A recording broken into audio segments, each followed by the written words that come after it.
Hi, welcome back to Waxing On. It's Wednesday, and as you know, Wednesday's usually Classic Rock Day. Now, about a week or so ago, friends of ours, Wendy and Bert, were cleaning out some things out of their house and decided, or graciously gifted me, a lot of vinyl from their collection. They were, downsizing, cleaning things up a bit, and they had some albums they didn't want. Now, nice part about this was some of these albums are ones that I had on cassette or 8-track, and if you've been watching the show, you know I haven't been able to find my collection. So all of a sudden now I have a copy back.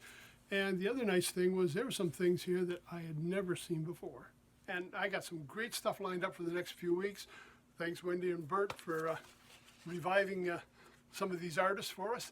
And we're going to take a look at one of them now, a fellow that's still out performing.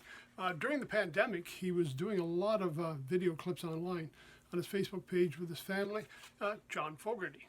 Now, you probably recognize the name.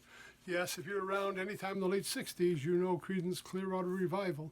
And it was John Fogerty's band. Writing the tunes, the sound, the songs. And it was a classic group. Now, back in those days, I didn't have enough money to buy all the albums, so I kind of dragged my heels a bit till CDs came out and bought the greatest hits. And everything is great. It's a perfect album for just sitting back and forgetting about things. Great album for a road trip. And when Creedence broke up, John went off on his own and did a few albums. Now, there were some legal issues over some of the albums, and there was a little delay getting some out, but then came this album, John Fogerty, Centerfield. And to me, this is just classic Fogerty. Maybe part of the reason is because he wrote all the songs, produced it, and played all the instruments.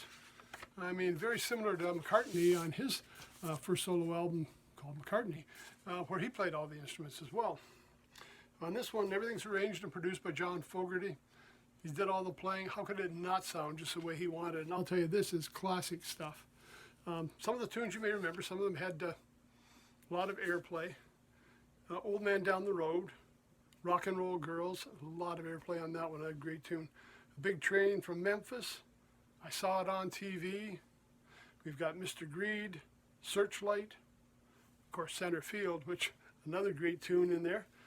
Can't Help Myself, and Vance Can't Dance.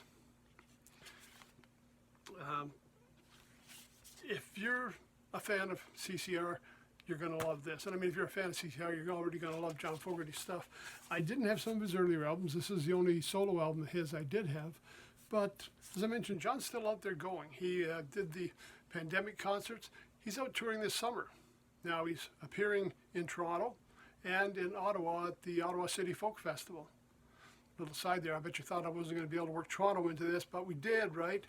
Yeah, he's playing Toronto around the same time as Ottawa, and I believe they're maybe in Windsor. There's like 3 Canadian dates in Ontario. So if you get a chance to go out and see him, this is a classic artist. I don't know how often he even gets to Canada. A chance to see him up here would be really something special. And again, you know his music. We sing it all off by heart. It's great tunes. It's a great album, and I'm really appreciative to have this back in my playlist so I can crank this out again. It's John Fogerty, Centerfield. If you haven't heard it, check it out. Streaming networks. If you're lucky, get yourself a hard copy. You're not going to be sorry. So that's it for Wednesday. The music of CCR and the music of John Fogerty. Kind of the même chose, eh? Right, the same thing. But solo album, Centerfield, can't go wrong. Okay, thanks for stopping by. Take care, stay safe. See you on Friday.